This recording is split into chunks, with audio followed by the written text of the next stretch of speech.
감정이라는 세계. 레온 빈사이트 지음 이덕임 옮김. 감정이라는 세계. 레온 빈사이트 독일의 심리학 박사, 1988년도 태생. 미국, 스위스, 벨기에 심리학자들과 공동 연구를 했고, 이렇게 세계는 출간하자마자 언론의 주목을 받고 20만 부 이상 판매되며 심리 분야의 스터디셀러로 자리매김했다. 인기쇼 누가 100만 정자될 것인가에 출연해서 우승상금 100만 유로를 받으면서 하루아침에 독일에서 가장 유명한 심리학자가 되었다. 갑자기 유명한 유명세를 타게 된 감정이라는 세계. 감정, 내 마음속에 10가지 감정을 탐구하는 지적인 여행. 인간은 왜 감정을 느끼는가? 감정이란 감정 내 안에 편안함이 일어나는 감정 속 더 나은 삶을 위한 감정 다루기. 인간이 되고자 한다면 느껴야 한다.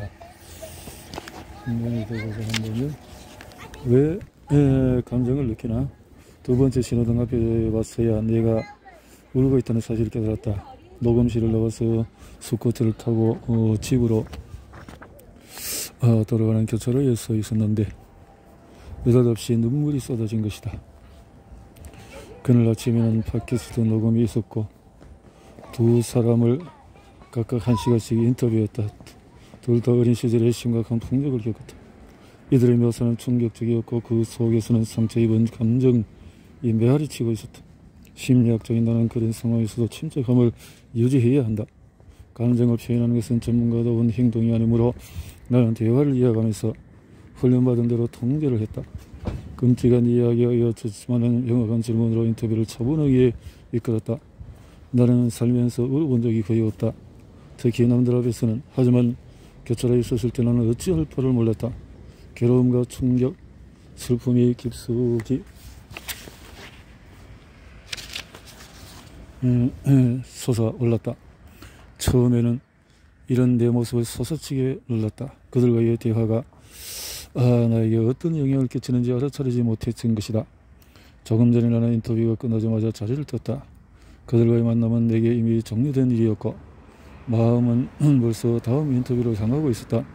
그런데 적색 신호등 앞에서 속도를 줄인 후에야 뒤늦게 감정이 나를 사로잡은 것이다. 인간은 왜 감정을 느끼는 걸까? 감정을 느낀다는 것은 너무나 자연스러운 일이어서 이상하게 여길지 모른다. 아기였을 때 우리는 사람들이 웃어주면 기뻐서 까르르 웃곤 했다. 좀 더 커서 학교에 들어갔을 때는 칠판 앞에 서서 발표를 해야 하는 순간에 흥분이 가슴에 두근두근. 10대가 되었을 때 사랑의 열병에 괴로워 또 남들에게 용기 있는 사람을 보이고 싶어서 열망에 휩싸이거나 자아를 찾아 깨닫며 탐색해 나가는 과정에서 감정이 널뛰곤 했다. 성장 과정에서 특정한 욕망이 깨어나는 것은 드문 일이 아니다. 자신이나 남들의 기대에 부응하지 못하고 살아갈 때 우리는 부끄러움을 느끼며 인류가 사랑을 제대로 해내지 못하거나 부모 노릇을 잘하지 못하고 있다는 압박감에 스트레스를 받곤 한다. 이렇게 느꼈군요. 호모사피엔스라고 불리는 우리 종족은 30만 년 동안에 존재해왔는데 그 뜻은 인류 견성하는 성격에 걸맞게 지혜로운 인간이다. 다시 말해서 우리의 최초 조상과 다른 모든 동물을 구분짓는 것이 바로 지능이라는 말이다. 실제로 네안데르탈인은 바퀴를 발명하지 않고 돌고래는 읽거나 쓸 수 없으며 까마귀는 현수교를 건설하지 못한다. 그런데 우리를 구별짓는 것이 정말로 지능일까? 체스 그랜드 마스터인 가리 카스파로프가 1996년 딥 블루라는 컴퓨터에 최초로 패배했을 때 전 세계는 충격이 받았다. 하지만 오늘날은 어떤가? 컴퓨터를 능가할 만큼 지능이 뛰어난 사람이 있을까? 상상조차 할 수 없다. 게임은 물론 계산기가 인간을 뛰어넘는지도 이미 오래되었다. 20년 초에 그런 경험이 풍부한 방사선사보다 더 정확하게 유방암 진단을 할 수 있는 인공지능을 선보였다. 또한 수십억의 자금이 알고리즘을 통해서 1초 단위로 전 세계로 이동하고 있으며 한때 우리가 그토록 당당한 자세로 앉았던 운전석은 온보드 컴퓨터가 자리를 차지하고 있다. 높은 IQ나 지능이 인류를 독보적인 존재로 만들 거라는 생각은 저는 합리적이지 않다. 우리는 만든 기술이 우리를 앞질러 버렸기 때문이다. 따라서 진정으로 인간을 구별짓는 것은 느낄 수 있는 능력이다. 구글이 정확한 진단을 내릴 수 있을 것이다. 하지만 기계가 진심으로 연민을 담아서 이왕함 진단을 내리는 날이 오리라고는 어떤 한 성의 힘을 빌려도 상상하기 어렵다. 인간은 자율주행을 위해서 자동차에 생각하는 능력을 가르쳤다. 하지만 감정의 관점에서 보자면 테슬라는 신석기 시대의 황소가 끄는 틀보다도 겨우 한 발짝 앞서 있을 뿐이다. 인간은 자신을 둘러싼 세상을 이해하고 복잡한 세상 속에서 다른 사람들과 어울려 또 자신의 길을 찾아간다. 우리는 여러가지 감정을 품고 살아가기 때문이다. 롤러코스터 타기, TV 드라마나 새로운 헤어스타일, 새로 산 태블릿 PC나 기름이 뚝뚝 떨어지는 피자와 같은 수많은 것이 우리의 감정을 자극한다. 우리는 감정을 통해 자신이 겪은 일을 이해하게 된다. 때로는 숫자 앞에서도 감정을 느낀다. 28 더하기 8은 얼마인가? 인간도 컴퓨터도 그 답은 알고 있다. 하지만 36이라는 숫자는 무엇을 의미하는가? 36이라는 숫자는 당신이 젊음을 의미하는가? 아니면 늙음을 의미하는가? 36 유로. 자, 감정을 통해서 우리는 우리를 둘러싼 세상을 바꿀 수가 있다. 다양한 감정. 우리는 스마트 기계에 뒤지지 않으려고 아등바등한다. 그러나도 여전히 더 빨리 달려야 하고 더 높은 기대치를 충족시켜야 하고, 감정은 삶의 모든 순간, 심지어 꿈에서조차 우리와 함께하는 지속적인 동반자이다. 감정.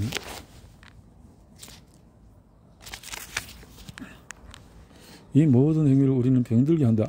심리학자로서의 감정의 가치를 잘 아는 나조차도 감정을 차단하는 데 익숙하다. 그렇게 감정을 차단하다가도 갑자기 휘말리는 순간들을 맞닥뜨린다. 강연히 코앞에 닥치면 스트레스와 긴장으로 머릿속에서 생각이 빙빙 도는 바람에 잠 못 이루는 자신을 비난하기도 한다. 감정을 더 잘 이해할 수 있는 방법은 없을까? 배울 수 없을까? 이 책은 당신을 10가지 다른 감정의 세계로 안내하는 지도와 같다.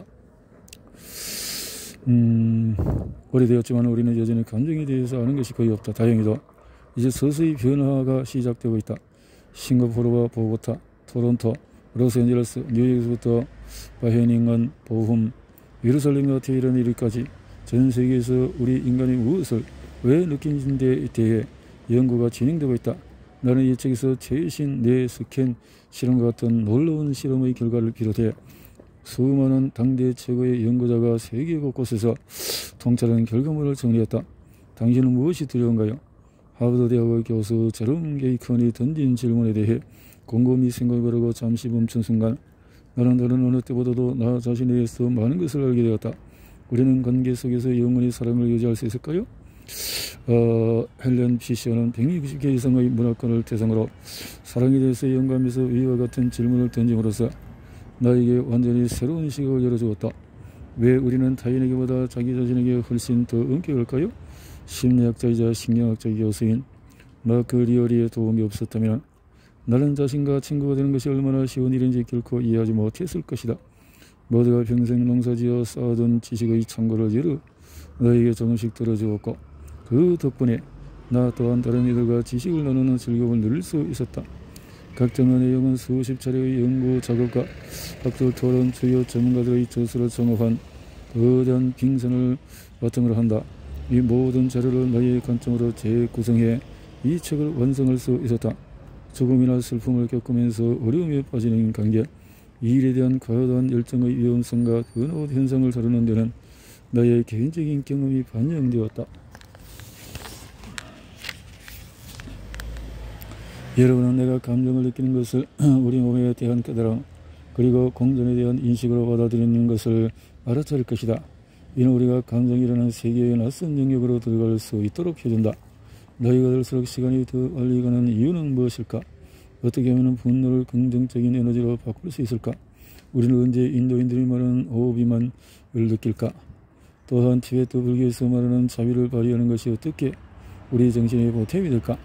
나는 특히 다른 문화권에서 우리가 종종 단어로 표현하기 어려워하거나 가치를 쉽게 간과하는 감정을 만나곤 한다. 지도를 따라가는 여행은 세계를 한 바퀴 돌 뿐 아니라 과거로도 돌아가게 한다. 아이들이 길을 잃을 때 보통 부모들이 어떻게 하라고 당부하는가? 내가 처음 출발했던 곳으로 되돌아가렴. 우리가 사람들이 어디서 왔는지 이해하게 되면 21세기에 맞이하는 다양한 어려움은 더 쉽게 해결될 것이다. 감정이 어떻게 일어나고 살아내는지 이해하는 것은 대단히 흥미롭다. 감정.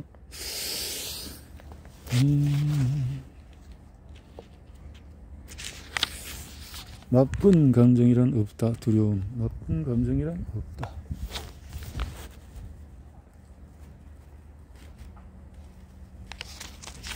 나쁜 감정이 없다. 내가 가장 두려운 것은 두려움이다. 멍때뇨. 가장 두려운 것은 두려움이다. 과학에서 위대한 순간은 때로 아주 하찮은 순간에서 시작한다. 하버드 대학의 심리학과 교수 제롬 케이컨에게는 모든 것이 19번 아이에서부터 시작되었다. 89년 어느 날 케이컨 교수는 실험을 위해서 4개월 된 아기들과 엄마들을 자신의 실험실로 초대했다. 엄마와 별다른 작별 없이 아기를 한 명씩 방으로 데려간 다음 비디오로 그 장면을 모니터링하는 실험이었다.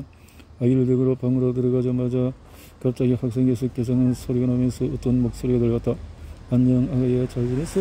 그런 다음에 아기의 눈앞에 장난감 모빌이 등장했고 그것만으로도 성에 차지 않는지 실험 교수가 방으로 들어가 레몬 주스를 아기의 혀에 살짝 떨어뜨렸다. 실험이 끝나고 케이건 교수는 녹화된 비디오 테이프를 들었다. 처음 18개의 비디오는 비슷한 영상을 보여주었다. 둥그렇게 뜬 아기가 주변에서 일어나는 일을 신기해하며 지켜보고 있는 장면이었다. 하지만 케이건 교수가 19번째 녹화 영상을 재생했을 때 완전히 다른 행동을 보이는 아기의 모습이 나타났다. 19번째 여아는 완전히 거기에 질려서 팔다리를 바둥거리며 비명을 지르기 시작했다. 어째서 그 아기는 똑같은 자극을 받았는데 다른 아기와 그토록 다른 반응을 보이는 걸까? 낯선 목소리와 장난감 모빌, 레몬주스는 모두 아기들의 호기심을 끌었다. 반면에 19번째 아기는 오로지 두려움만을 느꼈다. 케이건 교수 연구팀 마지막 영상을 보고 그들은 흥미를 느꼈다. 영상을 분석하는 과정에서 이들은 인간 공포의 특정한 패턴을 발견했다. 우리는 모두 두려움이 뭔지를 안다. 그 강력하고 불편한 느낌은 우리를 사로잡아 심장을 벌렁거리게 하고 배가 뭉치는 느낌을 받게 하며 동공을 팽창시킨다. 하지만 이런 공포의 느낌은 때로는 우리 일상에서 슬그머니 다가오기도 한다. 마음 뒤편에서 끊임없이 불안이 일렁거려 스트레스를 받거나 계속된 긴장으로 잠을 설치기도 한다. 온몸이 예민하게 곤두선다. 세계 정세와 관련된 문제에도 해당된다. 이는 20년 독일인이 부조리하는 상황. 이는 트럼프 미국 대통령의 정치적 활동으로 인해 세상이 더 위험에 처하는 것이었다. 2위는 생활비 상승이었고 다음으로 당시 EU 채무 위기, 열악한 경제 상황, 자연재해, 극단적인 날씨 등이 이어졌다. 이처럼 두려움은 다양한 얼굴을 하고 있어 우리는 두려움을 곧바로 알아보지 못한다. 굳이 일부러 두려움에 생각하지 않기 때문이다. 두려움은 일부 존재의 일부이며 인간 존재에 우리 모두는 여러 가지 형태로 두려움이라는 감정을 반복한다. 불안장애가 찾아왔을 때 우리는 주로 동반되는 수면장애나 허리 통증과 같은 이런 장애 자체는 쉽게 간과한다. 두려움을 적이라고 단정하고 물리치료하기보다는 감정을 열린 마음으로 이해하려고 노력하는 것이 더 도움이 된다. 두려움이라는 단어는 고지 독일어인 앙구스트에서 유래되었는데 이게 편도체는 아몬드만한 크기로 변연계의 일부며 편도체는 측대의 양쪽에 평행하고 자리하고 있다. 원숭이를 대상으로 실험한 결과 뇌의 이 부위가 파악이 되면 원숭이들은 일반적으로 두려움을 불러일으킬 수 있는 자극에도 거의 반응을 보이지 않았다. 편도체가 없으면 독사가 우리 안에 들어오더라도 원숭이들은 느긋한 모습을 보일 것이다. 편도체는 외부 정보를 평가하며 주로 감정 증폭기 역할을 한다. 편도체. 우리가 19번 아기를 통해서 잠시 후에 다시 만나게 될 이 뇌 경보 시스템은 외부 자극에 반응을 한다.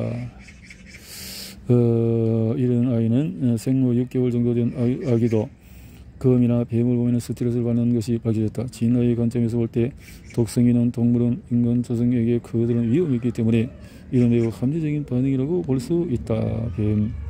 우리의 경험이나 문화, 양육 환경 역시 우리가 두려워하는 것에 영향을 미친다.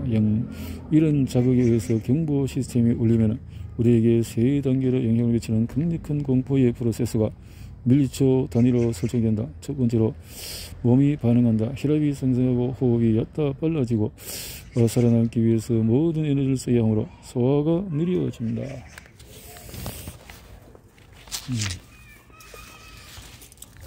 이런 데서에 집중되다 보니 다른 모든 것은 지워져 버린다. 세 번째로 공포는 우리의 행동을 결정한다. 축적된 에너지는 어디론가 가야만 하는데 공포심이 방향을 결정하는 것이다. 우리는 전진 또는 후퇴를 선택한다. 바로 두려움에 얼어붙는 일종의 마비 증세, 공포로 인해서 사지가 마비되며 극단적인 경우에는 기절을 하기도 한다. 죽은 척하는 것 말고는 어떻게 해야 할지 모르는 궁지에 몰린 토끼처럼 인간도 두려움에 얼어붙을 수가 있다. 두려움은 자신을 보호하기 위해서 아주 오래된 메커니즘이다. 이는 것이 포식자에 대한 두려움이 없었다면 우리 조상들은 유전자를 퍼뜨기도 전에 간단히 잡아먹혀서 멸종되고 말았을 것이다. 두려움. 진실은 훨씬 더 버물이 없는데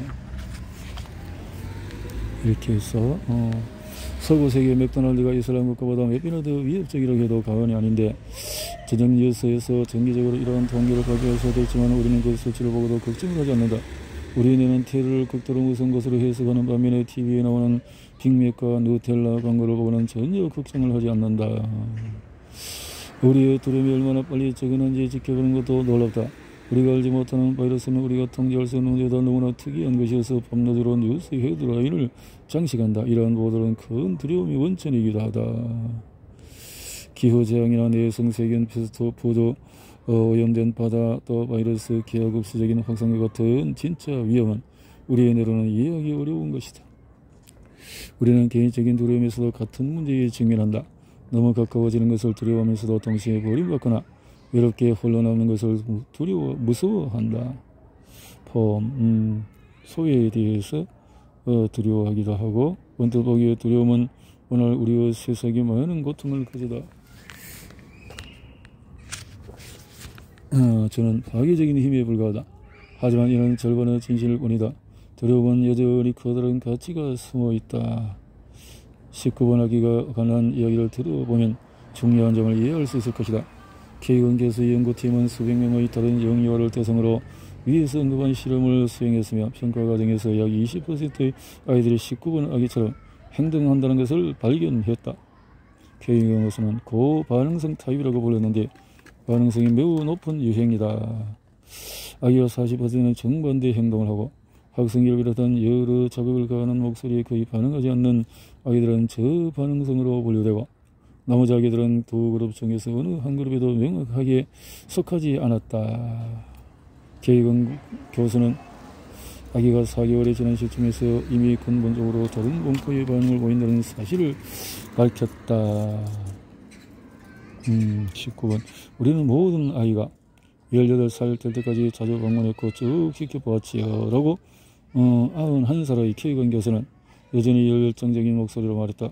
4살이 되어서 행동할 때 거리낌 없이 더서 조심스러워질 확률은 고반응성 아이가 저반응성 아이에 비해서 4배 정도 더 높았다. 8살이 되자 고반응성 아이의 절반가량이 학교에서 부끄러움을 많이 느끼거나 어둠을 무서워하는 등 불안 증세를 보였다. 하지만 두 집단을 구별짓는 것은 단지 행동만은 아니었다. 2007년에 아기들이 성년이 되었을 때 허버드 대학의 정신과 교수 칼 슈워츠는 76명을 뇌 스캔으로 검사했다. 여기에는 19번 아기도 포함이 되었다. 뇌의 구조 또한 차이를 보였다. 우리가 걱정에 중독되는 이유는 오늘날 두려움을 극복해야 할 부정적인 감정으로 여겨진다. 아기들은 넓은 가슴으로 자신감을 가지고 용감하게 살아가도록 격려를 받는다. 두려움은 약점에 불과함으로 성과와 성공을 기대하는 사회에서 방해 요소가 된다. 하지만 이렇게 생각하면 우리는 두려움의 장점을 간과하게 된다. K건 교수는 공부지수가 매우 높은 기질의 사람은 대체로 신중한 편인데 이는 이들이 법과 충돌할 가능성이 더 적다는 것을 의미한다고 말한다. 두려움은 비록 기분 나쁜 감정이긴 하지만 나쁜 감정은 아니다. 이 여행을 통해서 우리는 자연히 불쾌한 감정을 부여한 것이 우리를 괴롭히기 위해서가 아니라 오히려 도움을 주기 위해서라는 사실을 거듭 깨닫게 될 것이다. 19번 아이가 학교를 다니기 시작하면서 행동이 바뀌었습니다.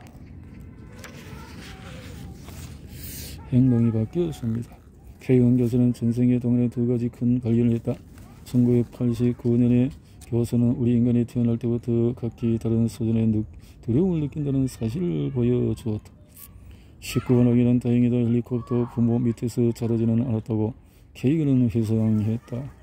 두려움은 너무 끔찍한 것이므로 그것을 유발할 수 있는 것이 무엇이든 피하려는 태어나는 두려움을 건강하게 다루는 법을 개발할 기회를 박탈하는 것과 같다. 하지만 19번 아기의 경우는 달랐다. 아이의 부모님은 아기가 두려움을 극복하도록 격려했습니다. K원 교수가 말했다. 바로 그것이다. 이는 나이와는 상관이 없다. 위스콘신 대학은 2012년 실시한 연구에서 29,000명의 남녀를 대상으로 얼마나 많은 스트레스를 경험했는지 말하는 조기 사망률이 43%나 증가했다. 스트레스를 많이 받는 사람들이 조기 사망에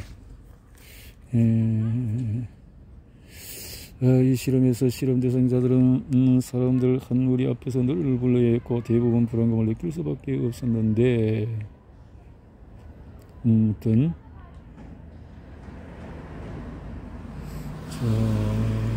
두렵다. 우리가 감정을 신뢰하는 이유는 바로 감정을 느끼기 때문이다. 하지만 감정이 언제나 상황에 적절하게 올라오는 것은 아니며 우리는 종종 부적절한 방식으로 반응한다. 이런 것처럼 복잡하고 빠르게 진행되는 현대의 삶 속에서 두려움이 올라올 때 그것을 자세히 살펴보는 것은 진정한 가치 있는 일이다. 하지만 우리의 두려움이 언제나 시험 전날의 감정처럼 구체적인 것은 아니다. 종종 우리가 두려워하는 것은 불확실성 그 자체이다. 사람들은 더 큰 두려움으로부터 스스로를 보호하기 위해서 걱정을 한다. 지난 수십 년 동안의 치료 연구는 두려움에 직면하는 것이 실제로 두려움을 납작하게 때려 눕힌다는 것을 보여준다.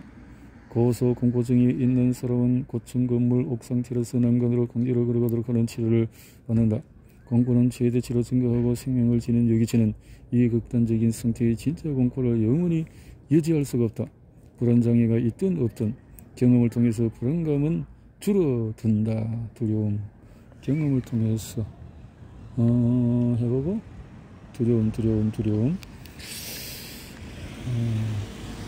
우리의 뇌가 다른 방법을 찾지 못하기 때문에 마그라프 교수의 조언에 노년에 가난하게 사는 것에 대한 걱정을 고체화해서 은퇴 후에 무일푼으로 외롭게 죽는 것을 상상해보자.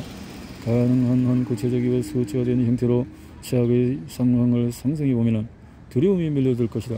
거기서 멈추지 않고 계속 생각을 진행시켜 진정한 두려움에 직면하면 어느 순간에 두려움이 가라앉고 걱정도 줄어들게 된다.